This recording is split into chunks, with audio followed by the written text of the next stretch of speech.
मित्रों नमस्कार, मैं के शास्त्री वास्तु एवं ज्योतिषाचार्य सूर्या ज्योतिष में आपका स्वागत करता हूं। मित्रों, ज्योतिष को सरल तरीके से कैसे सीखें, ये हमारी चर्चा चल रही है। हमने राशियों के बारे में बता दिया, 12 राशियों के बारे में हमने बताया कि प्रत्येक राशि का कैसे गुणधर्म स्वभाव होता है और उस राशियों के आधार पर ही जातक का किस प्रकार का गुणधर्म स्वभाव होता है, ये हमने चर्चा की।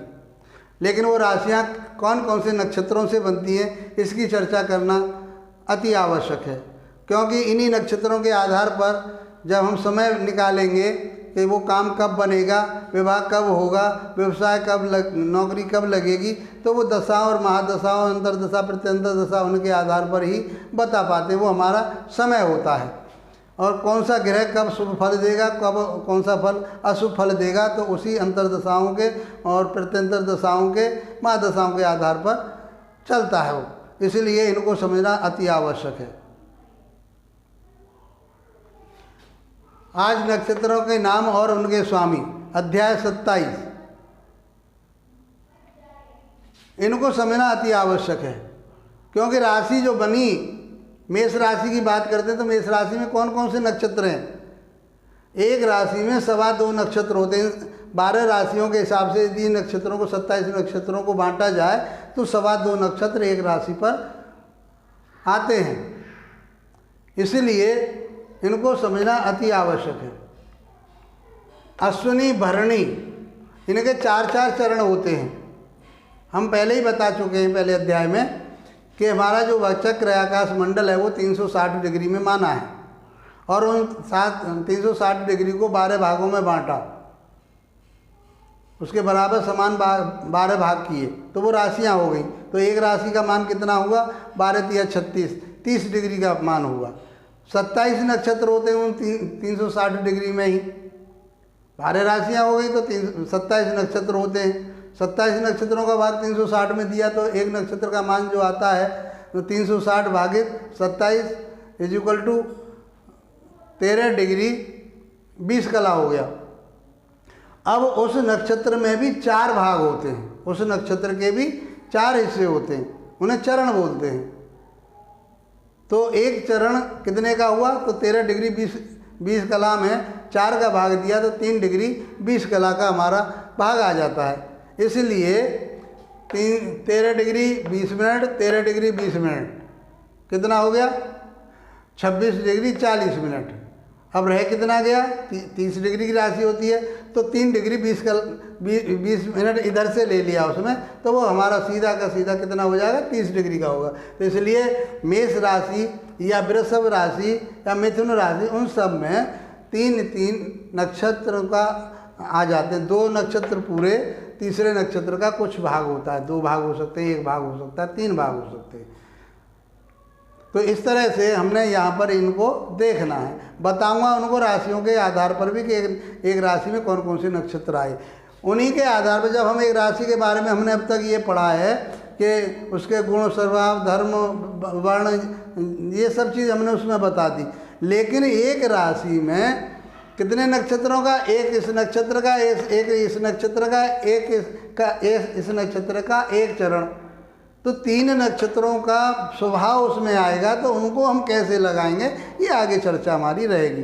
अब थोड़ा थोड़ा हम आगे की तरफ को बढ़ रहे हैं, तो समझिए, आसानी से समझ जाएंगे, कोई इसमें गुणाभाग नहीं है। जब हम जो चीज़ बताएंगे आपको बहुत आसानी से बताएंगे और आप समझ पाएंगे।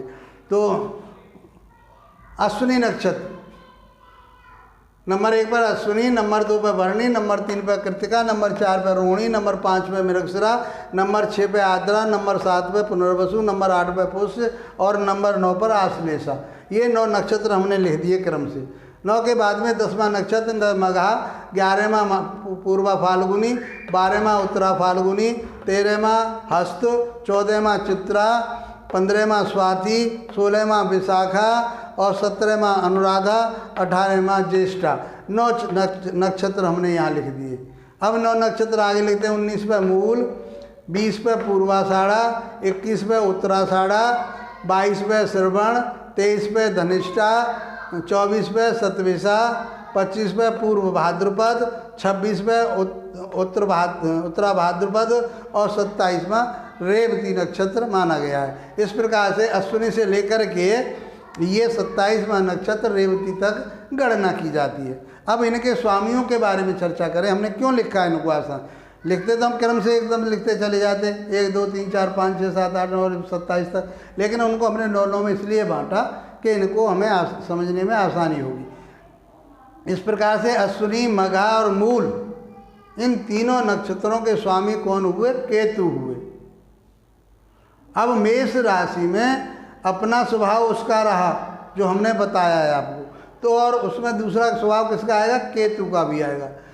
दूसरे में क्या है? भरणी, पूर्वा फाल्गुनी और पूर्वाषाढ़ा, इसके स्वामी हो गए शुक्र, तो उसमें शुक्र का भी प्रभाव आएगा। अब तीसरे में कृतिका, कृतिका, उत्तरा फाल्गुनी और उत्तराषाढ़ा, इसके स्वामी हो गए सूर्य। अब हमारी जो गणना ज्योतिष में होती है वो कृतिका नक्षत्र से होती है, जो महादशाएं, अंतरदशाएं, प्रत्यंतर दशाएं निकाली जाती हैं। तो हम ये मान के चलें कि हमारी जो है यहाँ से कृतिका से चलती है। अश्विनी से हमारी राशि शुरू हुई है, इसलिए अश्विनी को लिया यहाँ। जब हम यहाँ पहुँच जाएंगे रेवती के बाद बुध, फिर केतु और फिर शुक्र, इस तरह से ये हमारी जो है दशाएं चलेगी। पहले सूर्य की, चंद्रमा की, मंगल की, राहु की, गुरु की, शनि की और बुध की, उसके बाद केतु की और शुक्र की, क्रम यही रहेगा सूर्य से। राशियों के बारे में बताया। अब हमने बताया उसमें 3 ग्रहों का असर आया। मेष राशि में केतु का भी प्रभाव पड़ा, शुक्र का भी प्रभाव पड़ा और सूर्य का भी प्रभाव। 3 तो ये हो गए। स्वामी कौन हुआ? मंगल, तो मंगल का भी प्रभाव चौथे का हो गया।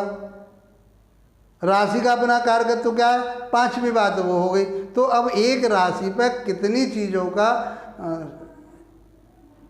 वर्णन किया जाएगा, किस चीज़ों, उन चीज़ों को वहाँ पर देख करके हम उस आदमी के कारकत्व के बारे में, उस आदमी के गुण स्वभाव के बारे में बता पाएंगे। अब हम थोड़े से आगे को और बढ़ रहे हैं। हमारा यह है कि सरल से सरल ऊंचाइयों की तरफ चलना। अब यहाँ हो गए सूर्य का।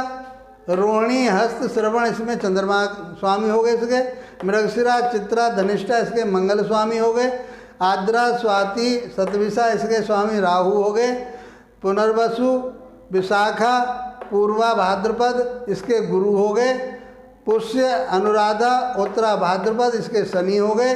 और आश्लेषा, ज्येष्ठा और रेवती, इसके स्वामी बुध हो गए। इस तरह से हमने क्रम से इनको लिख दिया। इसमें एक आसान अभी मैं बताए देता हूँ यहीं पर।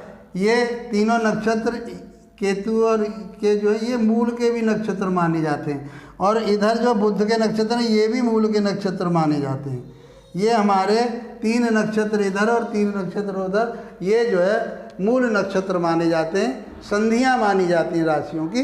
तो जब इसको भचक्र बनाएंगे, गोला आगे बता देंगे हम, तो ये अश्विनी और रेवती आगे पड़ेगा। एक चरण इसका रेवती का लास्ट और इसका अश्विनी का पहला चरण बताऊंगा भचक्र बना करके, तो ये आसानी समझ जाएगी। तो ये हमारे मूल के नक्षत्र हो गए। यहाँ धनिष्ठा से लेकर के 5 नक्षत्र, धनिष्ठा, शतभिषा, पूर्वा भाद्रपद, उत्तरा भाद्रपद, रेवती। जब आगे आप चर्चा चलेंगी तो ये 5 नक्षत्र हमारे पंचकों में गिने जाते हैं। पंचकों में शुभ काम कौन कौन से हो सकते हैं, कौन कौन से नहीं हो सकते। जैसे मृत्यु का होना, छप्पर ना छाना, पिटोरा ना बनाना, मका, बहुत सारी चीज़ें इसमें आएंगी, आगे बताएंगे आपको जब मुहूर्त वगैरह बताएंगे। तो हमने यहाँ थोड़ा शॉर्ट में आपके लिए बता दिया। तो ध्यान रखिए, आसानी से आप समझेंगे। इनको याद करना चाहें आप याद करिए, और नहीं ये काम करते करते आप अभ्यास करते करते इनको सीख जाएंगे। और मैं समझता हूँ कि ये बहुत आसान तरीका ऐसा मैंने आपके सामने रखा है। इसमें कोई गुणा भाग नहीं है, सीधा सीधा हिसाब है। आप सीखिए, आगे बढ़िए। अब धीरे धीरे हम आगे की तरफ को चल रहे हैं। और ये हमने स्वामी बता दिए इनके। आशा करता हूँ आपको मेरी ये चर्चा पसंद आ रही है।